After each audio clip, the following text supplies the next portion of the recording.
Bonjour et bienvenue sur la chaîne des Fous de Normandie. Aujourd'hui, on va parler de l'apnée du sommeil.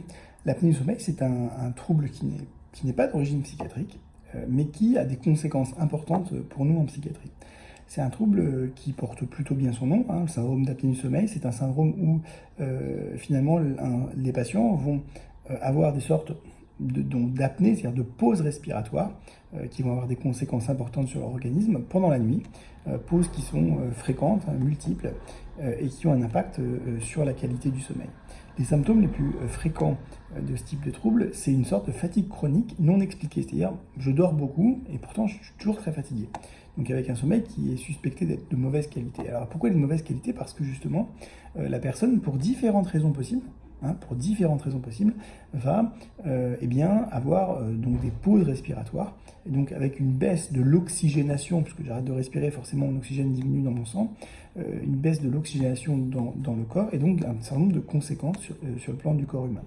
Des conséquences par exemple cardiovasculaires, mais aussi des conséquences sur le cerveau, puisque le cerveau n'aime pas particulièrement être privé d'oxygène. Alors évidemment, plus il y a de pauses, plus elles durent longtemps, moins bon c'est forcément pour le cerveau, et plus donc ça va avoir de conséquences sur la qualité du sommeil et sur la santé mentale. Un autre processus par lequel l'apnée du sommeil n'est pas très bon pour le cerveau, c'est le processus inflammatoire. Si vous connaissez cette chaîne, je vous invite, et si vous ne la connaissez pas, donc je vous invite à aller regarder d'autres vidéos. On en parle souvent sur cette chaîne des conséquences d'un processus inflammatoire en psychiatrie. Donc, un trouble voilà, qu'il faut vraiment connaître parce qu'il peut expliquer pourquoi certains troubles psychiques ont du mal à disparaître sous traitement, des évolutions un petit peu inhabituelles. Les patients vont beaucoup mieux, mais persiste une fatigue vraiment chronique, handicapante, etc. Dans ce cas-là, il ne faut pas hésiter à chercher une apnée du sommeil. Alors, il est rare, très rare, que l'apnée du sommeil seule explique les troubles psychiques. Cependant, à chaque fois qu'elle est présente, elle les aggrave sans aucun doute. Et une fois qu'elle est traitée, les troubles psychiques sont nettement améliorés, donc c'est vraiment à prendre en compte. En termes de fréquence, ça touche entre 1 et 5% de la population. Alors il faut faire très attention parce que souvent il y a un cliché qui est juste mais qui est insuffisant, qui est de dire ça touche les hommes de plus de 50 ans, en surpoids, qui dorment sur le dos et qui ronflent. Alors tout ça c'est vrai, ça touche particulièrement effectivement ce type de population. Simplement il faut faire attention parce que même une jeune fille de 10 ans peut avoir une apnée du sommeil qui soit très handicapante. Par exemple, mais ce n'est qu'un exemple, s'il y a des amygdales très volumineuses et qu'elle dort sur le dos, il est possible que les amygdales recouvrent une partie de la trachée et fassent que le flux d'air est insuffisant, et donc il peut y avoir, par exemple, mais pas forcément, des ronflements aussi, en plus de cette apnée du sommeil. Donc il faut faire vraiment très attention à ne pas se contenter du cliché, et vraiment à évoquer assez facilement ce trouble, l'évoquer assez facilement pour deux raisons. D'abord parce que je vous l'ai dit, il est relativement fréquent, entre 1 et 5% de la population. Et puis deuxièmement parce qu'en psychiatrie, ce pourcentage est forcément plus élevé parce que c'est pourvoyeur de troubles psychiques, en tout cas ça les favorise. Donc il faut faire vraiment très très attention et vraiment bien chercher ce trouble. Le chercher, je dirais, à l'entretien systématiquement, et puis le chercher pour en faire le diagnostic, non pas systématiquement, mais dès qu'il y a un doute justifié. Alors, comment on fait le diagnostic? On fait le diagnostic formel. Après, on peut avoir une suspicion clinique, mais on fait le diagnostic formel en faisant en fait un test la nuit. On peut appeler ça. C'est comment dire? C'est pas vraiment un test. En fait, vous dormez, mais vous avez des appareils sur vous qui vont mesurer, par exemple, le bruit pour le ronflement, la saturation en oxygène, la fréquence respiratoire, etc., etc. Et en fait, cette évaluation du sommeil va permettre ensuite à la machine de sortir un certain nombre d'informations pour le docteur, et le docteur va faire un diagnostic en disant oui, il y a ou pas, modéré ou pas, une apnée du sommeil.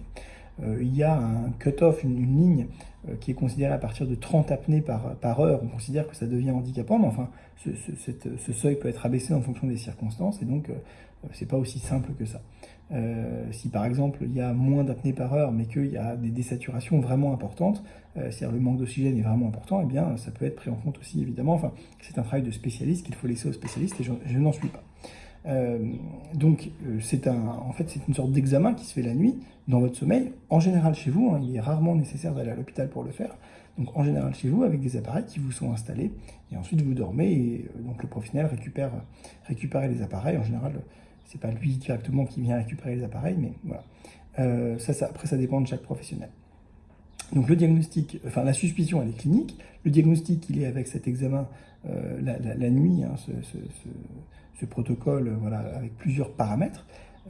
Et l'aspect thérapeutique est en fait en fonction de l'étiologie. C'est-à-dire que si effectivement il y a un handicap généré par ces apnées du sommeil, eh bien, en fonction de l'origine de cette apnée du sommeil, eh bien, il va y avoir un traitement. Si par exemple c'est un problème d'amygdale, eh bien, forcément on va être tenté d'enlever les amygdales. Si ça n'a rien à voir avec ça, eh bien, on va prendre la décision qui est nécessaire en fonction des circonstances. Donc ça pareil, c'est un travail de spécialiste, il faut le laisser aux spécialistes. Alors quels sont les spécialistes qui s'en occupent? En général les ORL, parfois les pneumologues, et puis parfois d'autres spécialistes. En tout cas, il faut toujours demander l'avis à son médecin traitant. Hein, c'est lui qui est au cœur du système de soins en France, et c'est très bien, comme ça. Mais évidemment, la suspicion de ce trouble peut être faite par n'importe qui, hein, par n'importe quel professionnel de santé, et puis même tout simplement, voilà, on a tous un rôle, même pour notre propre santé, de se poser des questions aussi par rapport à notre propre santé. Donc on peut se poser la question d'une apnée du sommeil et en parler à son médecin traitant, par exemple. Donc un trouble fréquent, un trouble qui se diagnostique relativement facilement, un trouble pour lequel il y a quasiment toujours une solution, et un trouble pour lequel les solutions sont efficaces. C'est-à-dire que très régulièrement, moi j'ai très souvent des patients qui sont apnées du sommeil, et très régulièrement, on voit une vraie différence, même quasiment tout le temps on va dire, on voit une vraie différence sur la qualité de vie des individus. Hein. Le sommeil devient beaucoup plus réparateur, il y a beaucoup moins de fatigue, beaucoup moins de maux de tête. Vraiment, la qualité de vie des individus change vraiment. C'est un vrai point positif, ce traitement de l'apnée du sommeil. Donc il ne faut pas le négliger. Donc on résume, un trouble fréquent, entre 1 et 5% de la population, un trouble encore plus fréquent en psychiatrie, puisque pourvoyeur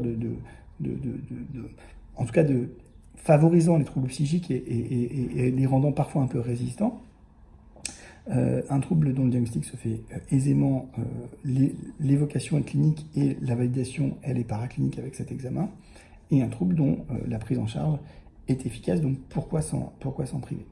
Voilà, écoutez, j'espère que ça vous aura intéressé, que ça a répondu à un certain nombre de vos questions. Si vous en avez d'autres, vous les laissez dans les commentaires. N'oubliez pas de partager, de liker et de vous abonner à la chaîne. Et pour être au courant de toutes les nouvelles vidéos, et parfois aussi, je vous annonce que je fais depuis pas mal de temps, enfin depuis quelques temps, pardon, quelques vidéos en direct. Et bien, si vous voulez être averti des vidéos en direct, et bien, il faut mettre la petite cloche, hein, cliquez sur la petite cloche pour être notifié des vidéos en direct et des nouvelles vidéos quand elles sont publiées. Je vous dis à très bientôt. Bye.